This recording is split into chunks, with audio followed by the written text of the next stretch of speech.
So today I decided that I would do like a talking and stretching video because I worked out the past 3 days and my body is sore as hell. There's no way I can get another weightlifting session today. So on my rest days, I like to just do stretching, I like to foam roll, and I like to do walks. I think your body, even if you're not lifting hard, I think your body just appreciates the gentle movement, and I think it's better than just sitting in bed all day. And I also have my lovely Rottweiler here. His name is Zeus. I tried to get him to face the camera, but he really didn't want to. He just wanted to look at me. So, yeah, sorry about that. I wanted him to face the camera so you guys could see his cute face. He's the cutest freaking puppy. You know that I also have another dog named Charlie, but Charlie is a little bit squirrely, like he's just kind of moving around too much. So I feel like Zeus is calmer and would be better for a stretching video. If you want to join me, you totally can. If you just want to watch and hear me talk, you can do that too. But if your body is tight, you might find this super helpful. I will say I'm not a yogi, a professional at stretching or teaching stretching, but I do enjoy doing my own stretching routine. Okay, so we are gonna start with our feet shoulder width apart, and we're just gonna do a forward bend. What I like to do, oh my god, my hamstrings are so tight.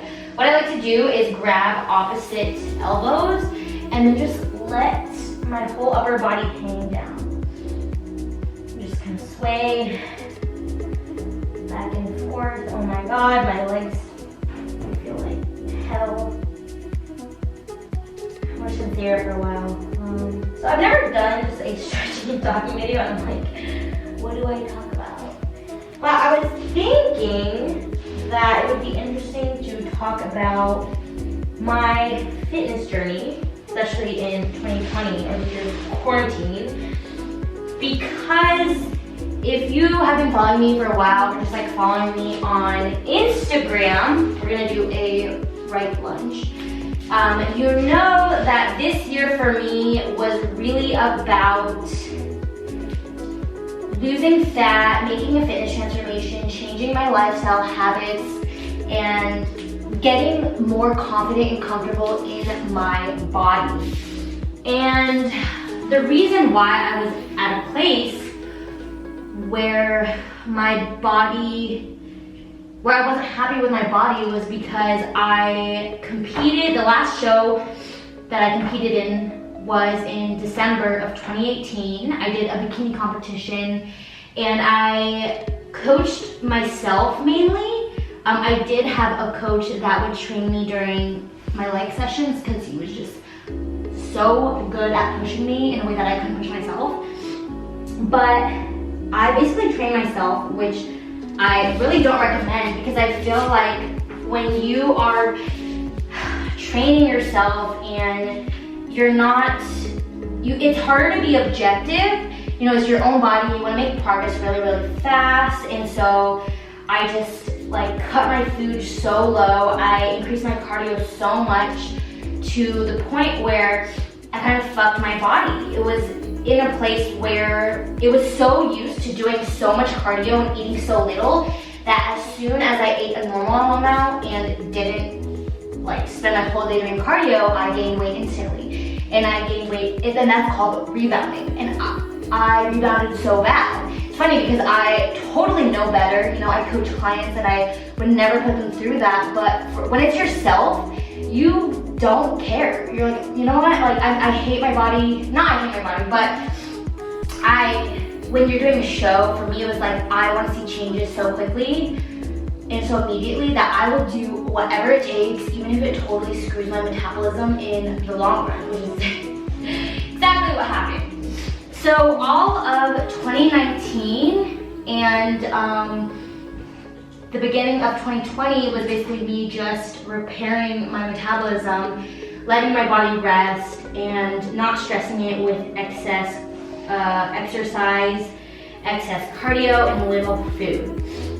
And I met my boyfriend at the beginning of 2020, and I honestly think that was such a pivotal moment in my life because it helped create routine and stability in my life that I don't feel like I had when I was living alone. Because when you're living with someone, I feel like you have more of a routine because you generally, we generally woke up around the same time, we would go to bed around the same time, we would eat meals around the same time, we would coordinate our schedules so that we were doing things together. And I feel like when I was living alone, I was bored a lot, I was lonely a lot, and so my schedule was super chaotic. I would randomly go out drinking with friends, or go out to eat by myself, or kind of numb my loneliness with food a lot.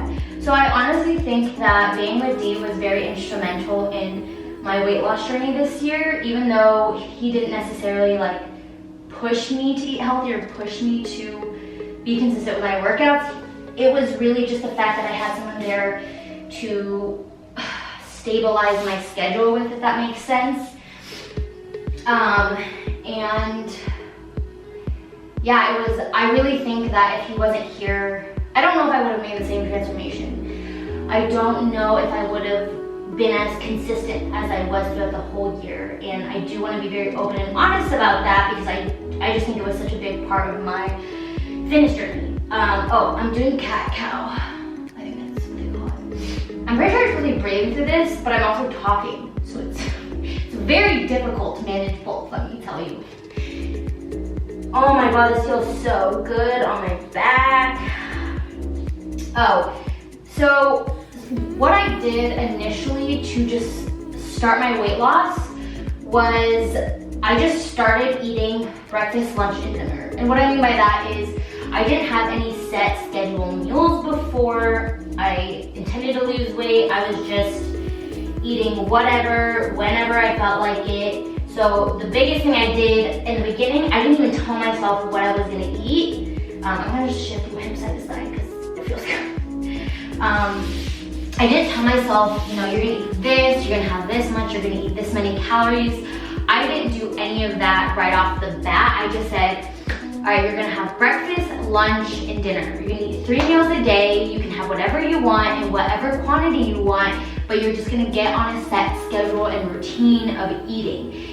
That alone helped eliminate snacking for me, which that was one of my biggest issues of why I feel like I gained weight, was because I would just randomly find food throughout the house, even when I wasn't hungry, and just snack because I was bored or I was lonely. So doing breakfast, lunch, and dinner, I really lost so much weight in the beginning just doing that, but that's also because I was eating complete shit before and eating a lot throughout the day and just snacking randomly. So I first started with just eating breakfast, lunch, and dinner. 3 meals a day. Again, didn't tell myself how much I could or could not eat, or what I could or couldn't eat, or how much. Just, whatever I wanted, whatever I craved, but 3 meals a day.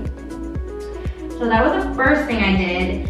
And then I also started exercising daily. Now, I actually wasn't really working out before this because I had just taken such a long break. I was over the gym. And one of the things that I told myself in the beginning, I'm like, maybe you can't see. These shorts have built-in underwear, so I don't think they should expose anything. But anyway, so one of the things I told myself when I started working out was just do 10 minutes of anything. It doesn't have to be weightlifting, it doesn't have to be cardio, it doesn't have to be anything specific, but you are gonna do 10 minutes of specifically dedicated to some type of movement / exercise every morning, just so you get in the habit of starting your workouts. And I think, again, a lot of people, especially if you've never worked out before, they have this feeling like, oh, if I'm gonna work out, it has to be at least 30 minutes to an hour, and it has to be intense, because if it's not, then it's not exercise, and it doesn't count, it's pointless. And what happens at that point is if you're not in the habit of working out and you don't enjoy working out initially and it's just hard, 30 minutes to an hour of intense exercise is very intimidating and can feel like a lot. It can feel like a lot, and it's such, your mind is already resistant to that idea. So instead of doing 10 minutes of something, you do 0 minutes of nothing because your mind is like 30 minutes an hour.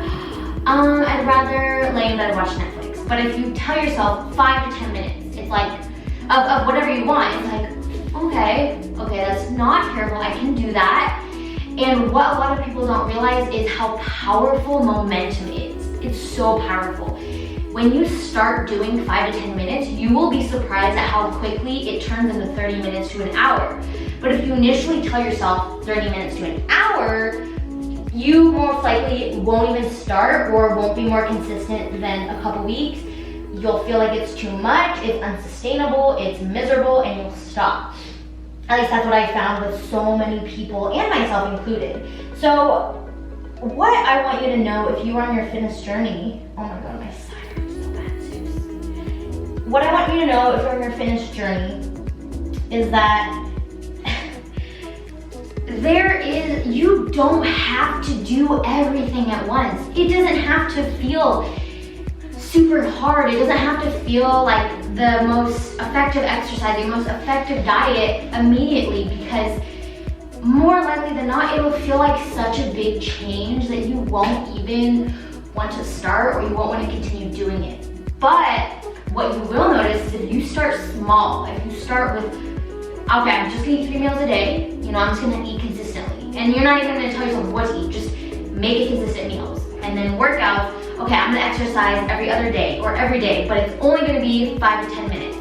And you start doing that, your body will get used to it, and then it'll be easier to transition to the next step of, okay, now let's actually game plan what I'm gonna eat and make it healthier.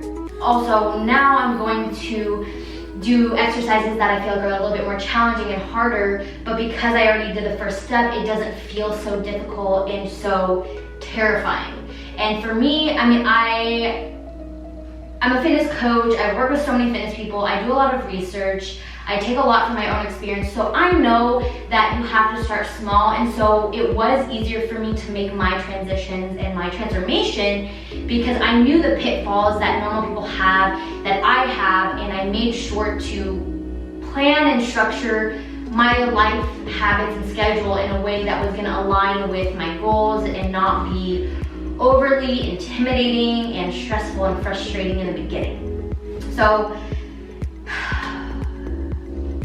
where I started after the 3 meals and just working out a little bit each day was, again, I just started bumping that up. So 10 minutes did turn into 30 minutes a day. And then the meals, I started saying, okay, I'm gonna have a protein source, like one of these protein sources for each meal. And that was lean ground beef, lean ground turkey. I didn't do chicken breast just because I don't really love chicken breast. It was shrimp, tilapia, tuna, and salmon. Those were the ones that I personally really enjoy. So basically, what I told myself was that I'm gonna choose one of those protein sources to have each meal. And again, I can have as much as I desire, as much as going to fill me up. But I'm going to choose one of those sources to have to make sure that I'm getting in enough protein, and that I'm filling up on. I chose one of those protein sources for each meal that I was eating so that I was filling up on more healthy sources of protein other than and not processed or junk food. And essentially each step along the way was in that mindset. So first it was, okay, I'm gonna do protein sources each meal. And then it was like, okay, I'm gonna incorporate a vegetable each meal. Okay, now I'm gonna incorporate a plant-based source of carbohydrate each meal. So it wasn't from 0 to 100, and same with my workouts. I really started off doing whatever I could convince myself to do because I was in such a place where I didn't want to eat healthy, and I didn't want to exercise because in my mind, I was doing those things as a way to, I guess kind of like, it felt like it was all about my looks, losing weight, external, rather than feeling good. And if you only want to change your habits to look good, for most people, that doesn't connect with them in a way that's actually gonna make them wanna stay with that long term. But when you shift your focus on feeling good, I mean, most people wanna feel good. And, oh well, we're gonna go into this guy, which is great for the, oh my God, look, it's your good glute stretch. Holy shit. So I don't know if you saw what I did. I took this leg, I put this ankle over this knee, grabbed this knee, and I'm pulling this leg towards my chest, and this knee that you can't see over here, I am pushing it away from me. So anyways, I totally forgot where I was at, frick. But yeah, long story short, I made slow and sustainable changes. Especially because when I was doing my bikini competition, it was the complete opposite. It was fast and unsustainable. And I think a lot of people, they're so desperate to change their body that they do opt for faster, like more quick methods, like just eating a shit ton less and doing a lot of cardio, which, yeah, you're gonna get results very quickly, immediately. I'm not gonna lie to you about that. But what's most likely gonna happen is you're going to end up like I did after my bikini competition, where your metabolism, your body is so used to a ton of cardio that once you stop doing that cardio, your body is gonna gain weight back. Same with the diet. Your body is now adapted to eating such low calories and such a low amount of food that if you eat any more than that, which more than likely you're going to, because it's not sustainable if you're feeling very hungry, you're gonna gain all the weight back plus some very rapidly. And I don't really want to go into the science of that, but you're basically gonna be in a worse place off than you started, which is, yeah, it's your body's way of saying fuck you, you know? I went through it, and hopefully you don't have to go through it, and you can learn from my experience. Holy shit. This hurts. It probably looks so weird on camera. Whew. But so now I started my fitness journey officially in, I want to say March, like right when quarantine happened, because I was like, oh my gosh. All restaurants and eating out and social events are closed, which I feel like was one of the things I was using as an excuse to not eat healthier. So I was like, oh my God, it's all closed, which means I can like 100% focus on creating better nutrition habits, you know? So that was back in March, and it is now November. So what is that? March, April, May, June, July, August. That is 9 months. So it's been 9 months now. I don't know how much weight I've lost because I didn't weigh myself in the beginning, and I did not weigh myself. I still haven't weighed myself. Why did I not weigh myself? It's not because I don't think weighing yourself isn't helpful. It's actually a very, very helpful tool to use just as data, and you can see what is and isn't working. I think it's one data tool that among many that is very, very helpful, especially as a coach with my clients. Most of my clients do weigh themselves. But the reason why I didn't weigh myself is because for me, if I will fixate on the number, and if I am seeing myself lose weight, I'm excited. Yay, right? I'm excited. If I start seeing it go up, even just for a day, and that can be due to lack of sleep, increased sodium intake, increased water, increased stress. affect, like there's so many things, or a certain time of the month of your period, there's so many things that affect how much you weigh based on how much water is in your body. And I know that, but regardless, even if I see the number going down and then one day it spikes, I know myself and I will self-sabotage if I go, oh, well, it is already up, so why not just say fuck today and eat a bunch of crap? And because I know myself and I know that that's something that I would do, I was like, I would just rather not weigh myself at all, not have to fixate on that or self-sabotage myself, because I know that inevitably the scale never will consistently go down, down, down, down. There's always going to be fluctuations. That's a normal human body, even when you're losing weight. But again, I have that tendency to fixate on the scale, and so I would have just rather focus on my habits and making sure that I was implementing the habits. And a lot of people will be like, okay, well, what if you're not making progress? You know, what happens if you don't know if you're making progress because you have no way of tracking it, right? Also, is a great quad stretch. It's a killer. It's even worse when you do both at the same time. I'm gonna try to do that on camera. But I am very in tune with my body, so I can just feel when I am lighter. You also have the mirror, right? But I think with a lot of people, the issue is that oftentimes they lose weight and fat from their backside first, and like most people aren't sitting there in the mirror looking at their back. So you may be looking in the mirror and thinking, oh my God, nothing's changing. I don't look different, the scale's not moving, or maybe you're not weighing yourself. Maybe even measurements haven't changed, right? But your lower, or not your lower, the back side of you could actually be losing fat first. And you can, if you're weightlifting, you can also be putting on muscle. And so when you put on muscle, right, the size, the measurement expands and compensates for the loss of fat. So that's why you may not be seeing any difference in measurements depending on where you measure. If you measure your waist, that's actually a much more accurate place to determine whether or not you're losing fat, just because there's no like muscles right there.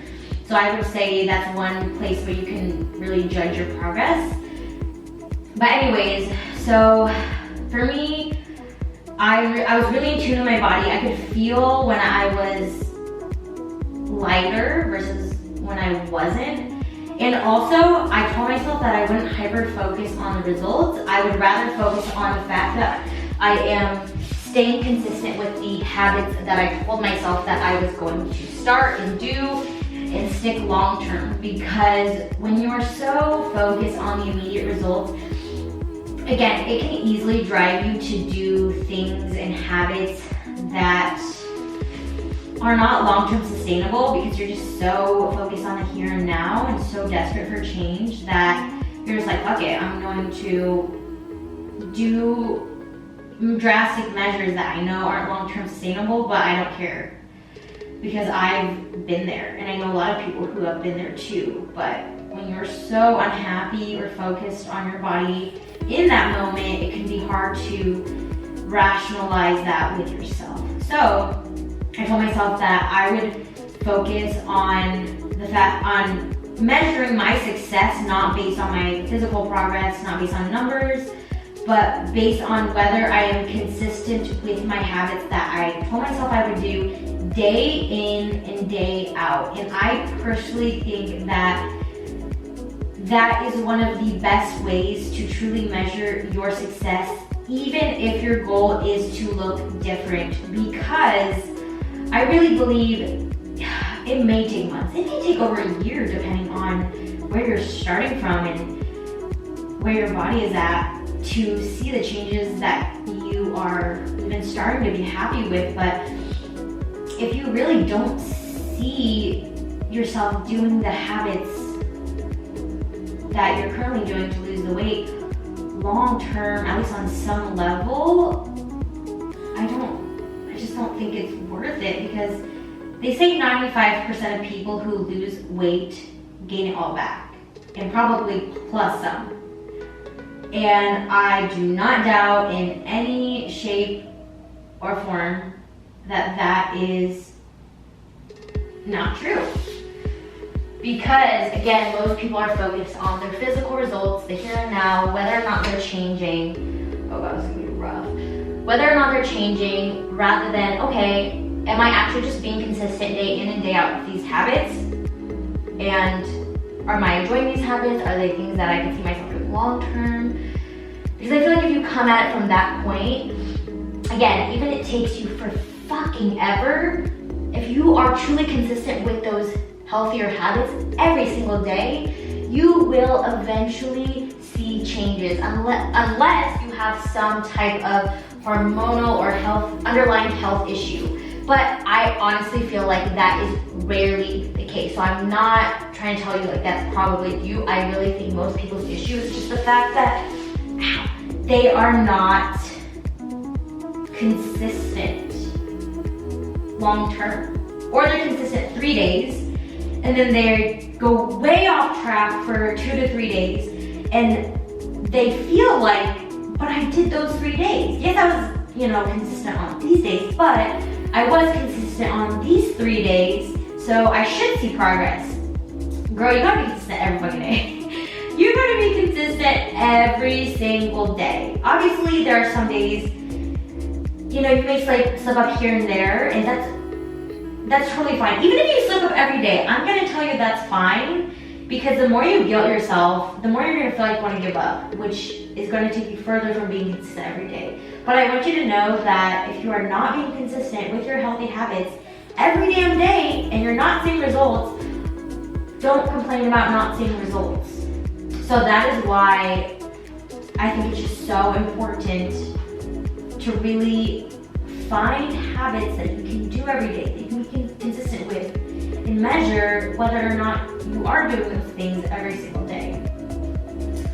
So yeah, that's pretty much all I want to say about my fitness progress, my fitness transformation this year, and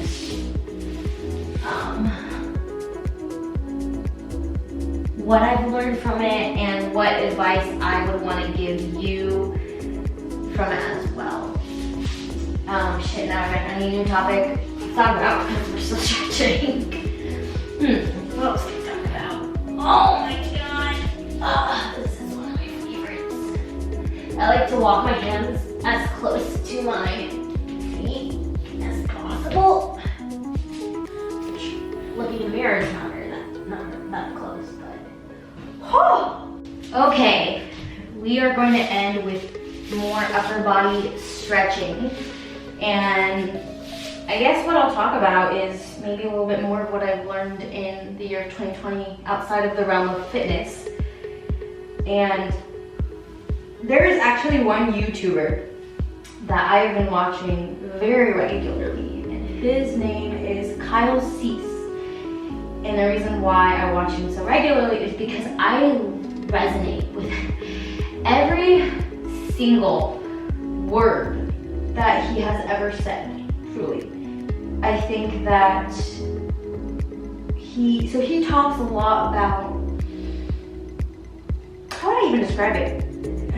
Meditation, finding yourself throughout the noise of the world, listening to your inner voice over like the fears that you have of what other people think, things like that. I just realized, like, I don't know if you can see what I'm doing. This is such a good stretch. I did shoulders yesterday and they are toast. My whole upper body just feels so tight. Whew, so we're gonna interlace our fingers and we're just going to pull them up. But he just taught me so much about how we have so many thoughts throughout the day that aren't even our own thoughts. It's just things that we learn as children, things we learn from our parents, things we learn from society, and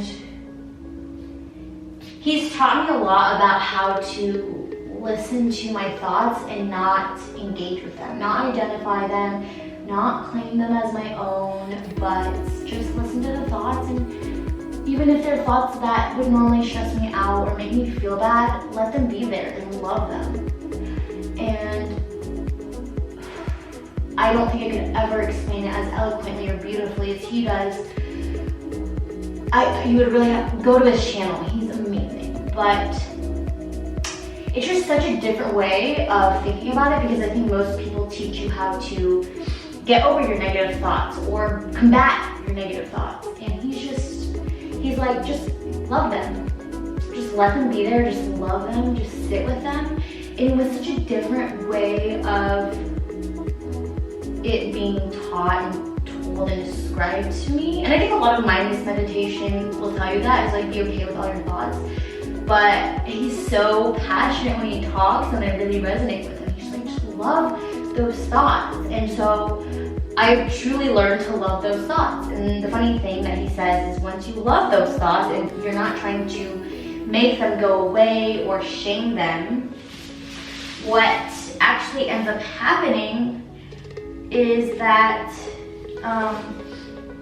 they do end up going away. They kind of just end up dissipating because they don't have any more power over you. Thoughts and fears can only have power over you when you fear them, when you don't like them, when you think that they shouldn't be there. And so instead, I just tell myself, you're totally okay to be there, you know? Like, you're totally okay. I'm human. All humans deal with this. I'm gonna love this because this is just part of my human experience. And so, it's really helped me feel more calm and at peace with myself at every single moment of the day. Because whether I'm thinking something that's perceived as negative or positive, I feel at peace no matter what, you know? And I think it was just such a different way of having a relationship with myself, with my own thoughts, that it just has allowed me to be so much happier and so much just not at war with myself and feeling stressed, down, negative, all of those things. I just feel a lot more calm. I feel so much more calm. Okay, the last thing I'm gonna do is stretch out my wrists. I love this one so much. Oh my gosh. But yeah, what has 2020 taught me? It has taught me to judge so much less. And it has taught me that any time I judge myself or I judge others, it's ultimately just harming me. Why? Because well, apparently your girl talks a lot because my camera ran out of storage. But I just want to say, if you actually made it to the end of the video and you watched the whole thing, thank you so much for your support. You have no idea how much I appreciate you for just even being here and listening. So thank you.